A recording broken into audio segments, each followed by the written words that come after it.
કેમ છો વિદ્યાર્થી મિત્રો? મજામાં.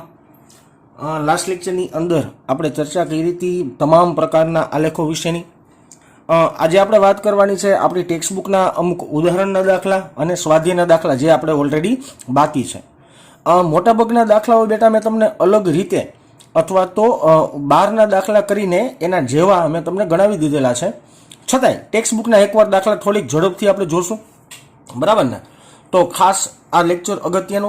હવેથી આપણે બધા એક ચેપ્ટરના દાખલા જ કરવાના છીએ. 3-4 લેક્ચરની અંદર આપણે આખું ચેપ્ટર કમ્પ્લીટ થઈ જશે. તો શરૂઆત કરીએ ટેક્સ્ટબુકનું ઉદાહરણ નંબર 3.3 થી. શું છે વાક્ય રચના? કલનશાસ્ત્ર. સૌથી પહેલા વિદ્યાર્થી મિત્રો, કલનશાસ્ત્રનો મતલબ થાય સંકલન અને વિકલનની રીતો. ગણિતની અંદર સંકલન અને વિકલનની રીતોને કલનશાસ્ત્ર કહેવામાં આવે છે. રીતનો ઉપયોગ કરીને નિયમિત પ્રવેગી ગતિના સમીકરણ મેળવો. નિયમિત ગતિના સમીકરણો મીન્સ કે અચળ પ્રવેગી ગતિના સમીકરણો આપણે મેળવવાના છે, પરંતુ આલેખની રીતેથી નહીં. આપણે જે ઓલરેડી ભણ્યા હતા તે આલેખની રીતેથી, પરંતુ આપણે અહીંયા ચર્ચા કરવાની છે કલનશાસ્ત્ર એટલે કે સંકલન અને વિકલનની મદદથી. તો આપણે નિયમિત ગતિના સમીકરણો મેળવવા માટે સૌથી પહેલા સમીકરણ યાદ કરીએ પ્રવેગનું. જોજો બહુ સહેલું છે. ઓકે, પ્રવેગને આપણે દર્શાવે એ વડે. પ્રવેગ બરાબર શું લખી શકાય? dv/dt. આ બધાને ઓલરેડી ખબર જ છે. આ જ સમીકરણની અંદર આપણે ધારો કે dv ને સૂત્રનો કરતા બનાવીએ તો શું બનશે? a dt. આવું કંઈક સમીકરણ મળ્યું. આ સમીકરણમાં બંને બાજુ આપણે સંકલન લઈ લઈએ. ચાલો એ લખી નાખું છું. બંને બાજુ સંકલન લેતા. બંને બાજુ સંકલન લેતા. ઓકે, ચાલો બંને બાજુ આપણે સંકલન લઈએ. બંને બાજુ સંકલન લેવાનું છે. જોજો સંકલન ક્યાંથી ક્યાં લેવાનું છે ખાસ વિચારવાનું. dv બરાબર અહીંયા સંકલન કરશું a dt.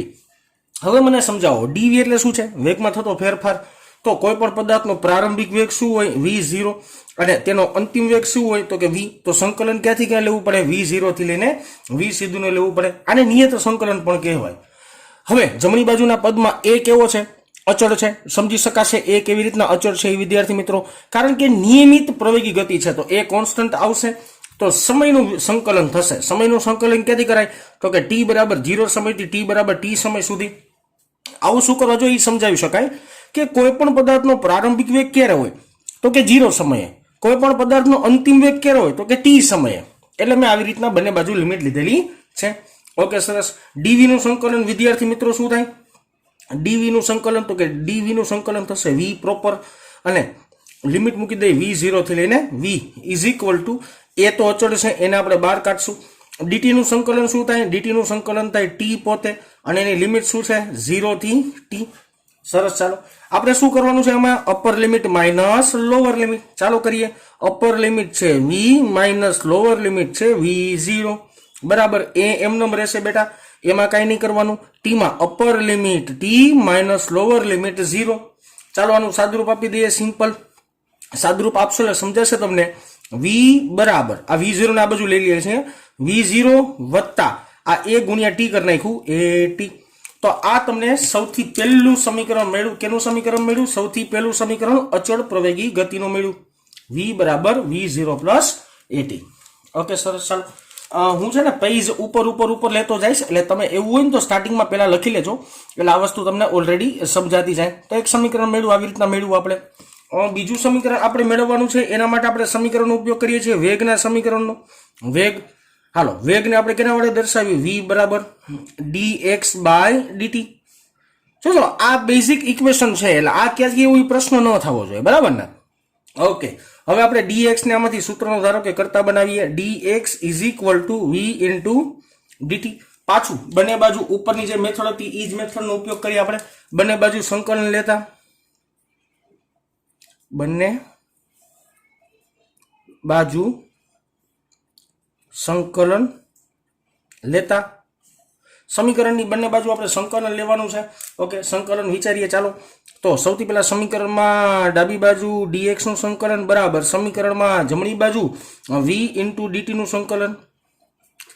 હવે જોજો નિરાતે આની અંદર છે ને આપણે v ને અચળ રાશિ ન કહી શકાય, v ને અચળ રાશિ ન કહી શકાય, કારણ કે નિયમિત પ્રવેગી ગતિ છે, તો v તો બદલાતો જ હોય, તો v નું પણ સંકલન થાય અને dt નું પણ સંકલન થશે, બરાબર ને? ઓકે, તો આમાં લિમિટ શું મૂકશું એ વિચારવા જેવું. જો અહીંયા x છે તો x ની લિમિટ થાય પ્રારંભિક સ્થાન અને અંતિમ સ્થાન, અને વેગનું સંકલન કરવાનું સમયની સાપેક્ષે, એટલે 0 થી શું આવશે? અહીંયા t ની લિમિટ આવશે. લિમિટ આમાં ખાસ સમજતી જ આવી પડશે, અને નિયત સંકલન છે એ પણ વસ્તુ તમારે ખાસ યાદ રાખતું જવું પડશે. ઓકે, સરસ. ચાલો હવે આપણે બેઝિક ફંડામેન્ટલ શું કરીએ છીએ બેટા? તો કે સંકલન કરીએ છીએ. dx નું સંકલન શું થશે? dx નું સંકલન થશે x પોતે, અને એની લિમિટ શું આવશે? x 0 થી લઈને x બરાબરની નિશાની આવશે. હાલો, અહીંયા થોડુંક સંકલન ડિફિકલ્ટ તમને લાગશે, પણ એ જ વસ્તુ આપણે બહુ સહેલી રીતના સમજવાની છે. કેવી રીતના જો સમજાવું? અહીંયા સંકલનની નિશાની રાખી 0 થી t.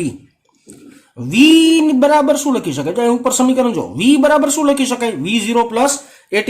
તો અહીંયા v ની હું કિંમત મૂકું છું બેટા, v ની કિંમત મૂકું છું v0 પ્લસ at, અને બ્રેકેટની બહાર ઓલરેડી dt તો છે જ. મેં શું કહ્યું છે? તો આ સમીકરણમાં જે v આવે છે એની કિંમત અહીંયા ઉપરથી લઈને મેં અહીંયા મૂકી દીધી છે, બીજું કાંઈ કર્યું નથી.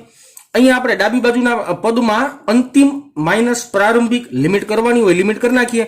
ચાલો, અંતિમ લિમિટ છે x માઇનસ પ્રારંભિક લિમિટ છે x0, upper limit minus lower limit એમ બોલતા હોઈએ છીએ ને, ઇઝ ઇક્વલ ટુ ની નિશાની. હવે જો આવી રીતના સંકલન કરવું છે ને, તમને બહુ ડિફિકલ્ટ લાગશે, એટલે શું કરાય? dt ને અંદર ગુણી નખાય, એટલે આપણી પાસે સંકલન સહેલું થઈ જાય. 0 થી t, આ v0 સાથે dt ગુણી નાખીએ ચાલો આપણે, એટલે v0 ઇન્ટુ dt, વચ્ચે સરવાળાની નિશાની, સંકલનની નિશાની, 0 થી t નું પાછું સંકલન, અને at આરે dt ગુણી નાખીએ પાછું, એટલે at ઇન્ટુ dt. ઓકે, સરસ. ચાલો હવે આપણે સ્ટેપ બાય સ્ટેપ આનું સંકલન લેતા જઈએ. કેવી રીતના થશે? v0 છે ને, v0 બરાબર એનું સમયની સાપેક્ષે કરવાનું થાય. સમયની સાપેક્ષે સંકલન કોનું થાય? t નું થાય. v0 ને બહાર રાખો, આનું સંકલન થશે t પોતે, અને એની લિમિટ આવશે 0 થી લઈને t, વચ્ચે સરવાળાની નિશાની. નિયમિત પ્રવેગ છે તો a બાર આવે, પેલા તો નિયમિત પ્રવેગ છે એટલે a બાર આવે. t નું સંકલન કરવાનું છે, t નું સંકલન dt ની સાપેક્ષે. તો t નું સંકલન શું થશે? બધાને ખબર જ હોવી જોઈએ, t નું સંકલન થાય t²/2, એક ઘાત વધે ને વધેલી ઘાત છેદમાં. લિમિટ શું છે? 0 થી t. હાલો પાછું આનું આપણે સાદું રૂપ આપીએ બેટા, સિમ્પલ. ડાબી બાજુના પદમાં હું કઈ કરતો જ નથી અથવા વિચારતો પણ નથી. v0 એમનોમ છે, upper limit minus lower limit એટલે t માઇનસ 0, વચ્ચે સરવાળા નિશાની a એમનોમ, upper limit minus lower limit. બેટા બગડાનું બહાર કાઢ લઉં છું એટલે a/2 થઈ જાય, બગડાને બહાર કાઢો એટલે a/2 થઈ જાય.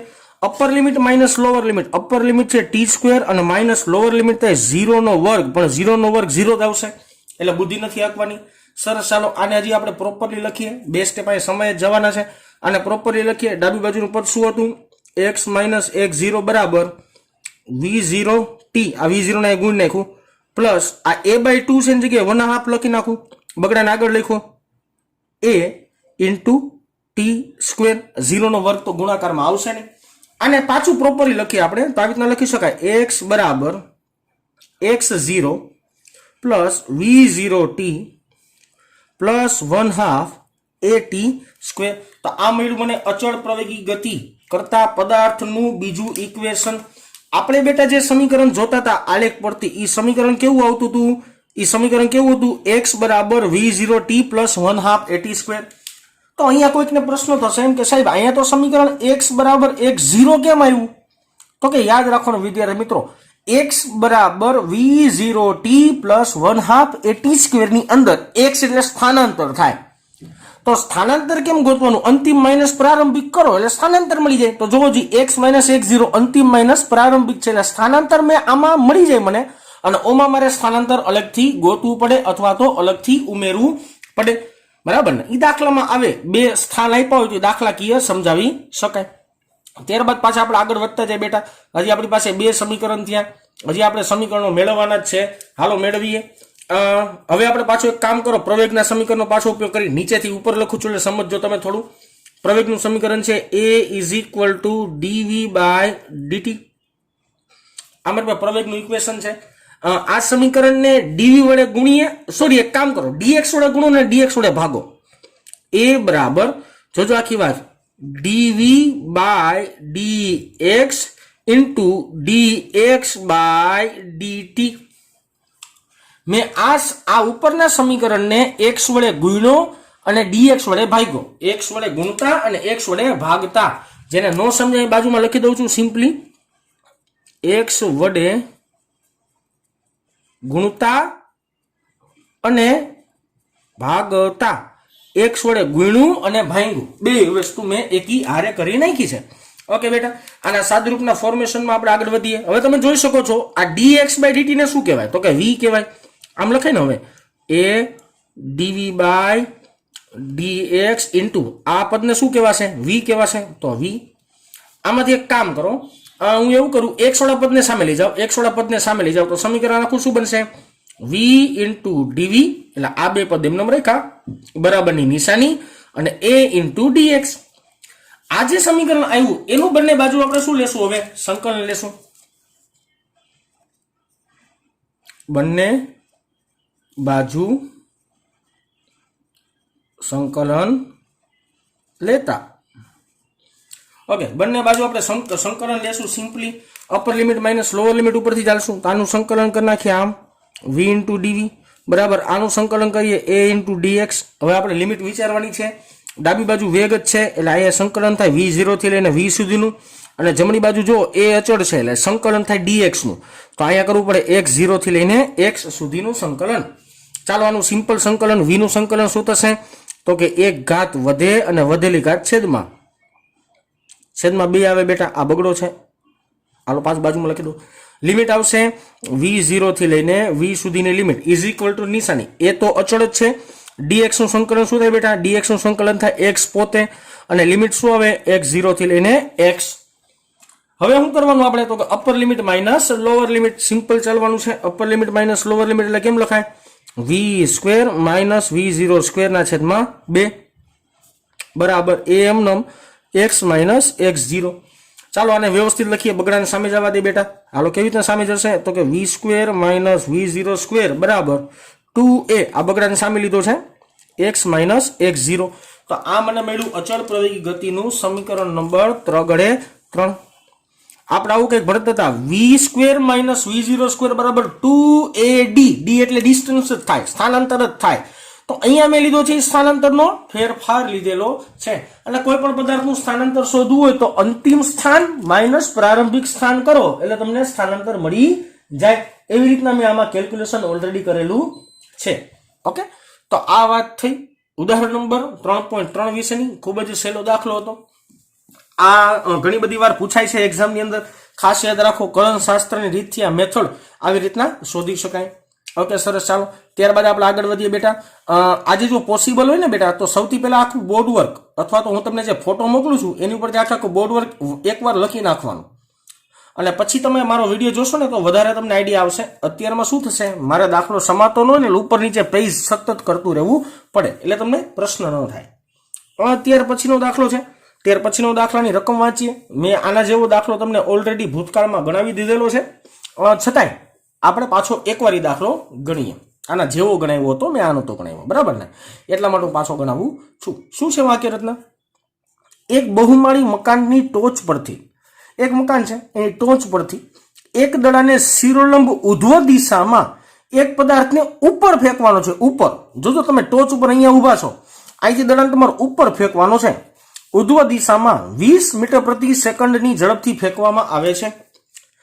આકૃતિની અંદર તમને થોડીક વસ્તુ દર્શાવતો જ જાઉં કે અહીંયા અત્યારમાં દડો છે, એ દડાને આપણે ઉધ્વ એટલે ઉપરની દિશામાં કંઈક પ્રારંભિક વેગથી ઘા કરવાનો છે. એ પ્રારંભિક વેગ મને રકમમાં આપ્યો છે 20 મીટર પ્રતિ સેકન્ડ.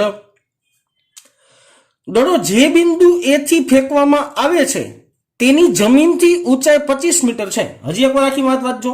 દડો જે બિંદુ એ થી, દડો અહીંથી ફેંકવામાં આવે છે, દડો જે બિંદુ એ થી ફેંકવામાં આવે છે તેની જમીનથી ઊંચાઈ 25 મીટર છે. એનો મતલબ એવો થયો ને વિદ્યાર્થી મિત્રો કે મને આટલું ડિસ્ટન્સ આપ્યું છે. આ ડિસ્ટન્સને આપણે ધારો કે y0 કહીએ, ગમે કહી શકાય બેટા, હું y0 કહું છું. અને રકમ પ્રમાણે y0 ની વેલ્યુએશન તમને આપી દીધી છે, જે છે 25 મીટર છે.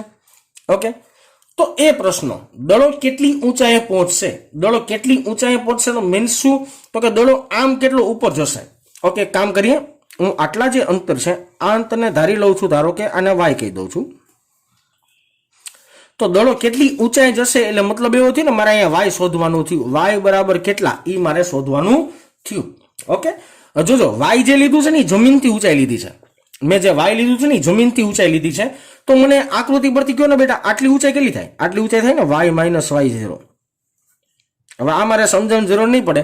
આખું વાય આટલું વાય 0 તો આટલું કેટલું મળે? વાય માઇનસ વાય 0 મળે. બીજો પ્રશ્ન ઉભા એક કામ કરો, પહેલો પ્રશ્ન સોલ્વ કરીએ, પછી બીજા પ્રશ્ન વાંચીને એના સોલ્યુશન બાજુ આપણે આગળ વધીએ. હા, સૌથી પહેલા રકમની અંદર આપેલી બાબતો મને જે ડેટા આપ્યા છે ડેટા આપણે સાઈડમાં લખી નાખીએ સિમ્પલી. ઓકે, એક કામ કરો, અહીંયા ડેટા લખી દઉં. સૌથી પહેલા મને પ્રવેગ લેવાનો છે તો પ્રવેગ તો માઇનસ જી લેવાનો છે અને પ્રવેગની વેલ્યુશન 10 લ્યો રકમમાં ચોખવટ છે તો અહીંયા જવાબ આવે -10 મીટર પ્રતિ સેકન્ડ સ્ક્વેર. હવે કેમ માઇનસ આવી તમને ખબર પડતી હોવી જોઈએ કે પદાર્થને તમે ઉપર ફેંકો કે નીચે ફેંકો, પદાર્થ ઉપર આભાસી પ્રવેગ હોય ને હંમેશા નીચેની દિશામાં જ લાગે. એટલે પ્રવેગ હંમેશા ગુરુત્વ પ્રવેગ હોય હંમેશા કેવો આવશે? માઇનસ જ આવશે. બીજી એક વસ્તુ y0 તમને રકમ પ્રમાણે આપ્યું છે. y0 ની વેલ્યુએશન તમને રકમ પ્રમાણે આપી દીધી છે 25 મીટર. ત્યારબાદ ત્રીજી વસ્તુ પ્રારંભિક વેગ, અહીંથી પદાર્થને તમે ઘા કરો છો ને પ્રારંભિક વેગ મને આપ્યો છે 20 મીટર પ્રતિ સેકન્ડ. ત્રીજી એક વસ્તુ, હવે જો આખી પ્રોસિજર શું છે તો કે દડો ફેંકો, દડો આ બિંદુએ ધારો કે પહોંચ્યો, આ બિંદુએ પહોંચે ત્યારે વેગ શું થઈ જાય? 0 થઈ જાય. એટલે પદાર્થનો વેગ પદાર્થ પાછો ક્યાં આવે? નીચે આવે. આખી વસ્તુ હજી એકવાર સમજાવું છું શું વાત કરું છું. તમે દડાને આ બિંદુએથી ઉપર ફેંકો, હવે એક સમયે દડો છે ને ઊભો રહી જાય હવામાં અને પછી ત્યાંથી પદાર્થ પાછો નીચે આવે તો જ્યારે દડો અહીંયા પહોંચે ત્યારે આપણે અંતિમ વેગ કહીએ તો અંતિમ વેગની વેલ્યુએશન શું આવશે વિદ્યાર્થી મિત્રો? 0 આવશે. કારણ કે અંતિમ વેગ આ 0 થાય તો જ પદાર્થ નીચે આવવાનો પાછો. બરાબર ને? ઓકે, સરસ. ચાલો, તો આ પહેલી વાત થઈ. આની ઉપરથી આપણે કેલ્ક્યુલેશનની શરૂઆત કરીએ. એ પ્રશ્ન શોધવો છે તો અહીંયા એનો જવાબ સ્વરૂપે એ લખીએ આવી રીતના. સૌથી પહેલા વાયએક્સ ઉપરની ગતિ છે. આ ગતિ છે ને એને આખી વાયએક્સ પરની ગતિ લેવાની, અથવા તો મારે બિંદુના નામ આપવા હોય તો બિંદુના નામે આપી શકાય, પણ હું તેમ બિંદુના નામ નથી આપતો. આ ઊભી ગતિ અને વાયએક્સ ની ગતિ કહીએ આપણે. ઓકે, તો આમ લખી નાખીએ વાય અક્ષની ગતિ હોવાથી, વાયએક્સની ગતિ હોવાથી સમીકરણ કયું વપરાય? સમીકરણ સહેલું વાપરી લેવાય. v² - v0² બરાબર 2a અને y - y0. આ તમને બધાને ખબર જ છે. આ y - y0 કેવી રીતના લખ્યા? બાજુમાં જે આપણે સાબિતી જોઈ એની અંદર મેં સ્થાનાંતરનો ફેરફાર જ લીધો હતો. આવું કંઈક લઈએ. ઓકે, સરસ. ચાલો, હવે જો અહીંયા બધી કિંમત મૂકવા માંડી. સિમ્પલ અહીંયા જ બધી આપણે કિંમત મૂકીએ. v² એટલે શું? તો કે અંતિમ વેગ. અંતિમ વેગ શું છે? 0 છે. માઇનસ v0² એટલે શું? તો કે 20. તો 20 નો અહીંયા શું કરવો પડે? વર્ગ બરાબર બગડો એમને.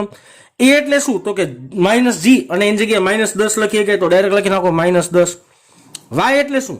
y એટલે શું? તો કે નિરાતે વિચારવાનું y - y0 છે. એક કામ કરો, y - y0 નો કાંઈ નથી કરતા. મારી પાસે y - y0 અહીંયા છે જ, જો આ રહ્યું. બરાબર ને? ઓકે, સરસ. આનું સાદું રૂપ આપી બેટા. અહીંયા થશે પહેલા તો -400 બરાબર.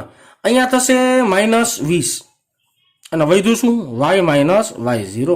બે બાજુ માઇનસ માઇનસ કેન્સલ આઉટ થઈ ગયા. બરાબર ને? તો આમ લખી શકાય ને આપણે સિમ્પલ y - y0 બરાબર y - y0 બરાબર, જો આ 20 ને છેદમાં લઈ લ્યો એટલે જવાબ શું આવી જાય? 20 જ આવશે ડાયરેક્ટ. 20 મીટર. તો આ સમજાઈ જવું જોઈએ મેં શું કર્યું. આ ગુણાકારમાં છે જાવ તો ભાગાકારમાં મીંડું જાય, 2 દુ 4 એટલે 20 જવાબ આવી જાય સિમ્પલી. તો મને y - y0 મળ્યું. હજી આમાં સાદુરૂપમાં આગળ વધીએ બેટા. y ને સૂત્રનો કરતા બનાવો તો y બરાબર 20 + y0. y બરાબર 20 + y0 થાય. બરાબર? ઓકે, y - 20 + y0 આ થયું. y બરાબર 20 + y0. ઓકે, બધી કિંમત છે મૂકીએ. y બરાબર 20 એમનો વત્તા y0 અહીંયા આપ્યું છે મને 25. તો y બરાબર કેટલું મળ્યું મને? 45 મીટર મળ્યું. જમીનથી ઈ દડો 45 મીટર ઊંચો જાય. જમીનથી ઈ દડો કેટલા ઊંચો જાય? 45 મીટર ઊંચાઈએ પહોંચશે. તો મને ઊંચાઈ મળી ગઈ ફાઇનલી 45 મીટર. બીજો પ્રશ્ન વાંચી. બીજો પ્રશ્ન શું કે છે એ જોઈએ. ચાલો, દડો જમીનને અથડાય તે પહેલા કેટલો સમય લાગશે? એનો મતલબ એવો થયો દડો જમીન સાથે ડાયરેક્ટ અથડાય. અહીંથી તમે દડાનો ઘા કર્યો, પાછો દડો અહીંયા નીચે આવે તો અહીંથી લઈને અહીંયા સુધી પહોંચે ત્યારે લાગતો સમય કેટલો? હજી એકવાર, દડો અહીંથી લઈને અહીંયા સુધી આવે ત્યારે લાગતો સમય કેટલો તે મારે શોધવાનો થાય. હવે જો સિમ્પલ વિચારી બેટા, આમાં ઘણી બધી વસ્તુ કરી શકાય. જેમ કે આટલો ભાગ છે ને, આટલો ભાગ આટલા ભાગ માટે પહેલા સમય ગોતી, પછી અહીંથી લઈને આટલા ભાગ, નીચેના ભાગ, આટલા ભાગ માટે સમય ગોતી, બે સમય ગોતી, એક આટલો સમય અને આટલો સમય, બેનો શું કરી નાખવાનો? સરવાળો, એટલે તમને કુલ સમય મળી જાય. પણ આ પ્રોસિજર બહુ લાંબી છે, આવડી બધી લાંબી લપચપ ન કરાય, બરાબર ને? અથવા તો આવડી લાંબી પ્રોસિજર કરાય નહીં. એના કરતા એક સિમ્પલ કરીએ. જો સિમ્પલ શું કરીએ આપણે કે ડાયરેક્ટ પ્રારંભિક બિંદુ આ લઈ લઈ અને ડાયરેક્ટ અંતિમ બિંદુ આ લઈ લઈ. પ્રારંભિક બિંદુ આ લઈ લઈ અને અંતિમ બિંદુ આ લઈ લઈ. આ બિંદુ અને આ બિંદુ વચ્ચેનો સમય ગોત લેવાય. હજી એકવાર બોલું છું, કરાઈશું તો કે આ બિંદુને પ્રારંભિક બિંદુ કહી દેવાય. હું બોલું છું એના કરતા અહીંયા સાઈડમાં લખતો જાઉં બેટા, એટલે હું જે બોલું એ તમને ડાયરેક્ટ સમજાતું જ જાય. અહીંયા આપણે બી નો જવાબ મેળવવાનો છે, બરાબર ને? હવે જો અહીં y0 બરાબર 25 મીટર છે. આ પ્રારંભિક બિંદુ કેટલી ઊંચાઈ છે? તો કે આ દેખાય છે y0 ઊંચાઈ, તો y0 ની કિંમત શું છે? 25 મીટર. હવે દડો અહીંયા પહોંચી જાય ત્યારે એ અંતિમ ઊંચાઈ થઈ ને, અંતિમ ઊંચાઈ આપણે શું કહી દઈએ? y કહી દઈએ. તો y 0 મીટર લખવું પડે. કેમ 0 મીટર લખવું પડે? તો કે પદાર્થ અહીંથી અહીંયા આવી ગયો, તો અહીંયા બેટા ઊંચાઈ કેટલી? અહીંયા ઊંચાઈ કેટલી? અહીંયા તો 0 જ ને, એટલા માટે મેં ઊંચાઈ લખી નાખી 0. આ બે વચ્ચેનો સમયગાળો ગોત લઈ તમને ડાયરેક્ટ જવાબ મળી જાય. ઓકે, જો સમજાવું, જો આ મેથડથી નથી સમજાતું ઇટ્સ ઓકે. આટલા ભાગનો સમય ગોતો, પછી આટલા ભાગનો સમય ગોતો અને બે સમયનો સરવાળો કરી નાખો. પણ એના કરતા સિમ્પલ લોજિક શું? આ બિંદુ અને આ બિંદુ, આ બિંદુ અને આ બિંદુ, આ બે બિંદુને પ્રારંભિક ને અંતિમ બિંદુ લઈને એની વચ્ચેનો સમય ગોતી નાખાય, ડાયરેક્ટ જવાબ મળી જાય તમને. સમીકરણ શું છે? y માઇનસ y0 બરાબર v0t પ્લસ 1/2 at સ્ક્વેર. આ સમીકરણ વાપરીએ. ઓકે, y એટલે અંતિમ સ્થાન 0, y0 એટલે પ્રારંભિક સ્થાન જે છે 25 મીટર બરાબર v0 કેટલો આપ્યો છે? 20, તો t વત્તા, હવે જોજો 1/2 પ્રવેગ કેટલો છે? 10, તો -10 લખવું પડે અને t સ્ક્વેર. આને આપણે વ્યવસ્થિત લખીએ બેટા. ચાલો વ્યવસ્થિત લખશું એટલે આપણે સમીકરણ શું બનશે? પહેલા તો અહીંયા થઈ ગયા 5, અહીંયા થઈ ગયું -5 t સ્ક્વેર, એને આ બાજુ લઈ લ્યો એટલે થશે 5 t સ્ક્વેર માઇનસ 20 t, આ 20 નામ લીધા હો, અને આ 25 તો પડ્યા હતા એટલે -25 બરાબર 0. હવે આનું સમીકરણ બનાવીએ. પહેલા તો સમીકરણ નો બનાવો તો બધામાં 5 કોમન કાઢી લેવાય. 5 કોમન કાઢ્યા એટલે ગુણાકારમાં 5 આવ્યા, એને બરાબરની આ બાજુ લઈ લ્યો એટલે જવાબ 0 થઈ જાય. હજી એકવાર 5 કોમન કાઢવામાંથી કોમન કાઢીને બરાબરની ઓલી બાજુ જવા દેવાના એટલે 0 આરે ભાગાકારમાં આવી જાય. 0 આરે ભાગાકારમાં આવી જાય તો એ પદ શું થઈ જાય? 0. તો સમીકરણ કેમ લખાય? t square minus 4t minus 5 બરાબર 0. આના બે પદ બનાવો અથવા તો અવયવ પાડો આપણે દેશી ભાષામાં, તો આમ લખે ને t માઇનસ 5 અને t પ્લસ 1 બરાબર 0. આનું વિસ્તરણ કરો, આનું સાદુરૂપ આપેલ આ જવાબ આવવાનો છે. આપણી પાસે બે જવાબ મળ્યા. t બરાબર 5 સેકન્ડ એક જવાબ આવે, આમાં 5 ની બરાબરની આ બાજુ લીધા, અને એક જવાબ આવે t બરાબર -1 સેકન્ડ. આ બે જવાબ આવ્યા. પણ તમે સમજી શકો છો સમય કોઈ દિવસ માઇનસમાં ન હોય તો મારો ફાઇનલ આન્સર શું આવશે? t બરાબર 5 સેકન્ડ. સમય કોઈ દિવસ માઇનસમાં હોય નહીં, તો આ મારો સાચો જવાબ થયો. તો આખી ગતિ દરમિયાન તમને નીચે પૂગતા લાગતો સમય કેટલો મળ્યો? 5 સેકન્ડ. એનો મતલબ એવો થયો પદાર્થને તમે અહીંથી ઘા કરો તો જમીન સુધી પહોંચે ત્યાં સુધીમાં લાગતો સમય થયો તમારી પાસે ખાલી 5 સેકન્ડ. ચાલો આના પછીના દાખલા જોઈએ. ચાલો ત્યારબાદ આપણે ચર્ચા કરવાની છે ટેક્સ્ટ બુકનું ઉદાહરણ નંબર 5. શું કહે છે વાક્ય રચના વાંચીએ. મુક્ત પતન પામતા, પહેલા તો જો તો મુક્ત પતન એ શબ્દ ખાસ યાદ રાખજો. મુક્ત પતન પામતા પદાર્થની ગતિની ચર્ચા કરો અને હવાનો અવરોધ અવગણો. એટલે કે પદાર્થ જ્યારે મુક્ત પતન પામે છે ત્યારે નીચે પડતો હોય છે ત્યારે જે હવાનો અવરોધ આવે ને એ આપણે શું કરી નાખવાનો છે? ભૂલી જવાનો છે, દેશી ભાષામાં અવગણી નાખવાનો છે. તો સૌથી પહેલા મુક્ત પતન પદાર્થની ગતિની શરૂઆત કરીએ પહેલા એક વાત વિચારીએ કે જો કોઈ પદાર્થ મુક્ત પતન અવસ્થામાં હોય તો તેનો પ્રારંભિક સ્થાન ને 0 લેવું પડે. કોઈ પદાર્થ મુક્ત પતન કરતો હોય તો એનો પ્રારંભિક વેગ 0 લેવું પડે. ખબર પડે છે ને? જ્યાંથી પદાર્થ ગતિની શરૂઆત કરે ને એ સ્થાનને પ્રારંભિક સ્થાન કહેવાય. તો એ 0 ઊંચાઈ જ ગણવાની હંમેશને માટે, બરાબર? v0 પ્રારંભિક વેગ 0 થાય. પદાર્થ ગુરુત્વ પ્રવેગની અસર હેઠળ મુક્ત પતન થશે તો એનો ગુરુત્વ પ્રવેગ થાય -g. આ પદાર્થની ગતિની ચર્ચા કરવાની છે એનો મતલબ શું? તો કે પ્રવેગી ગતિના જે સમીકરણો હતા ને એની અંદર આ બધી કિંમત મૂકવાની, એનો મતલબ આવો કંઈક થાય. તો સૌથી પહેલા આપણે ચર્ચા કરીએ. પેલું સમીકરણ લઈએ v બરાબર v0 પ્લસ at. આ સમીકરણ ગતિનું છે, એની ઉપર કિંમત મૂકીએ. ચાલો શું થાય? જો અંતિમ વેગને આપણે v કહીએ, પ્રારંભિક વેગ મારી પાસે 0 છે, પ્રવેગ આવશે -g અને t એટલે એમનેમ રાખીએ તો સમીકરણ શું બને v બરાબર -9.8 g ની મેં કિંમત મૂકી છે વિદ્યાર્થી મિત્રો t અને મીટર પ્રતિ સેકન્ડ. તો આ મળ્યો મુક્ત પતન પદાર્થ માટેનો અંતિમ વેગ. આવી રીતના શોધી શકાય એમ, બરાબર ને? ઓકે, બીજું ઇક્વેશન જોઈએ મસ્ત મજાનું. બીજું ઇક્વેશન શું હતું મારી પાસે? y - y0 બરાબર v0t પ્લસ 1/2 at². બીજું એક સમીકરણ આવું છે મારી પાસે કંઈક. તો આ સમીકરણની અંદર સિમ્પલી કિંમત મૂકીએ. ચાલો બેટા, y એટલે અંતિમ સ્થાન ને y કહીએ, પ્રારંભિક સ્થાન 0 છે બરાબર પ્રારંભિક વેગ 0 છે, એની જગ્યાએ -g લખશો એટલે -1/2 gt² થાય. હાલો કિંમત મૂકીએ. y બરાબર માઇનસ, જો અહીંયા મૂકવાનું 9.8, 9.8 ના છેદમાં 2 એટલે થઈ જાય 4.9 t² એમનમ. અને અહીંયા આવશે એનો એકમ મીટર, કારણ કે સ્થાનાંતર છે તો સ્થાનાંતરનો એકમ આવશે મીટર. આ બીજું ઇક્વેશન પૈતું. ત્રીજું ઇક્વેશનની ચર્ચા કરીએ. ચાલો ભાઈઓ બહેનો, ત્રીજું ઇક્વેશન શું છે? v² - v0² બરાબર 2ad, d એટલે y - y0 લખી શકાય, બરાબર ને? ચાલો આની અંદર કિંમત મૂકીએ. v² એટલે અંતિમ વેગને આપણે v² એમનેમ રાખીએ, પ્રારંભિક વેગ આપણે 0 રાખીએ બરાબર. અહીંયા લખી નાખીએ g, અહીં જોજો એની જગ્યાએ -g આવશે, ડાયરેક્ટ માઇનસ આગળ લખું -2g અને અંતિમ સ્થાન y ને પ્રારંભિક સ્થાન 0, આનું સાદુરૂપ આપીએ. ચાલો એટલે v² બરાબર -19.6. મને કેમ ખબર પડી 19.6? g ની કિંમત મેં મૂકી 9.8, એને ગુણ્યા મેં કરી નાખ્યું 2 એટલે જવાબ આવે 19.6.